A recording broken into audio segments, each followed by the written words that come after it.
Paul Latinus a été découvert, alors qu'il était inconnu, lors d'une de mes interviews par hasard.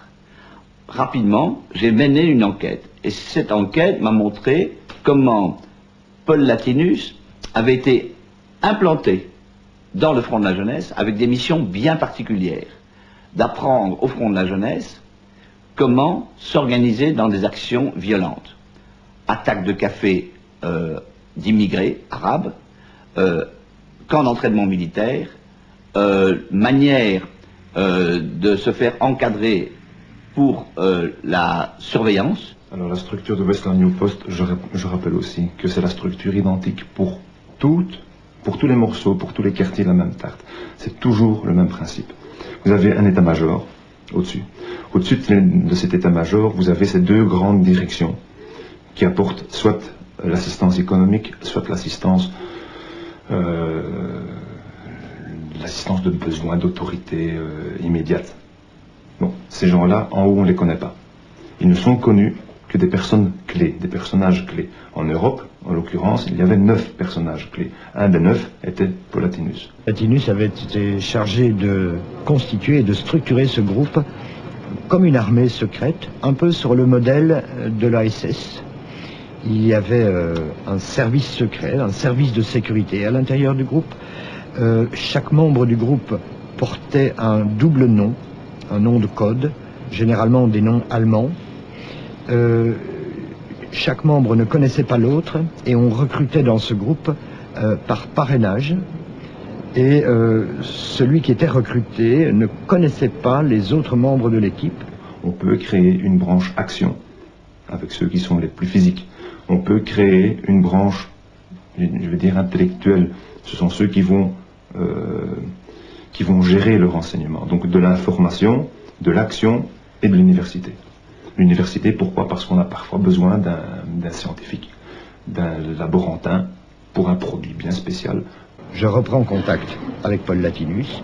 Il me donne rendez-vous dans un restaurant de province et nous nous voyons pendant toute une nuit, au cours de laquelle il me raconte qu'il a été chargé par des autorités, il ne me dit pas lesquelles au début, de constituer depuis plusieurs années en Belgique un groupe secret de résistance pour lutter contre une certaine pénétration soviétique et contre la collaboration de certaines autorités belges avec les soviétiques. Dans ce groupe, il y avait également ce commissaire de la Sûreté de l'État qui a dit plus tard qu'il infiltrait ce groupe, mais qui néanmoins a donné des cours particuliers de filature dans un appartement d'un des membres, d'un des responsables du groupe, et ce commissaire arrivait avec une cagoule sur la tête, accompagné d'un garde de corps, on l'appelait le colonel, c'était son nom de code, et il disposait d'une carte du WNP avec les sigles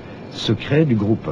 Et parmi les techniciens qu'il a fait venir à des cours, il y avait un membre des services de sécurité du marché commun, nommé entre guillemets Robert, et il y avait un autre membre qui venait donner des cours en cagoule et qui s'est révélé être un commissaire de la Sûreté de l'État, Smets. Et lorsque nous avons posé des questions sur ces cours, nous avons également demandé s'il était exact que le commissaire avait organisé des exercices après les cours.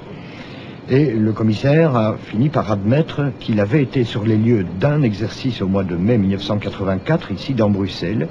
On avait dit aux jeunes qu'une jeune femme qui habitait Bruxelles était la maîtresse du terroriste Carlos, et on leur avait demandé de surveiller cette femme jour et nuit. Ces personnes ont donné des cours d'encadrement, de filature, d'armement. Robert a donné des cours de placement d'explosifs dans les cages d'escalier, a donné des cours de démontage et remontage d'armement et de tir, et également de tuer sans laisser de traces. Lorsque je le rencontrerai quelques jours plus tard et dans les semaines qui suivent, et que je lui demanderai mais qui t'a chargé de constituer ce groupe, il va d'abord parler de la Sûreté de l'État, et là nous avons pu vérifier, il travaillait pour la Sûreté de l'État, il était payé pour la Sûreté de l'État, et puis il parlera également d'autorités militaires étrangères, et lorsqu'on insiste, il finira par dire les services secrets militaires américains. Nous avons appris qu'il y avait eu un autre exercice au mois de janvier jusqu'en février 1984, on avait dit à ces jeunes qu'il y avait un couple, ici également à Bruxelles, qui était probablement lié au KGB, qui étaient des agents du KGB et il fallait le surveiller. Et lorsque nous avons appris que ces exercices avaient eu lieu, nous nous sommes évidemment souvenus qu'en février 1982, on avait retrouvé ce couple égorgé et abattu de balles dans la tête. Monsieur Libert, vous ne connaissez rien du pourquoi. Vous ne connaissez rien du comment. Tout ce qu'on vous demande de faire, c'est avec vos effectifs, avec une couverture par la gendarmerie, une couverture par la sûreté ou quelque autre autorité. Vous avez un boulot déterminé à remplir. Question, reprenons les grands magasins. Question de savoir où se trouve-t-il, quels sont les types de fermeture, quel est le style d'inspection sur place qui va, oui ou non, pouvoir interférer dans les opérations. Donc s'il y a un inspecteur du magasin même présent pour fermer les portes, si c'est une compagnie extérieure comme un Securitas ou un Intergarde, on a reçu des ordres, on a exécuté, on a rentré nos avis, les heures d'ouverture, les heures de fermeture, tout ce que vous pouvez connaître sur un grand magasin, comment sont installés les rayons, etc. Savoir pourquoi et à quoi ça devait servir. C'est une parmi des centaines de missions qu'on vous demande, c'est une des choses que vous rentrez. Maintenant, l'usage qui en fera. Ce que l'on en fera plus tard, ça c'est le grand point d'interrogation.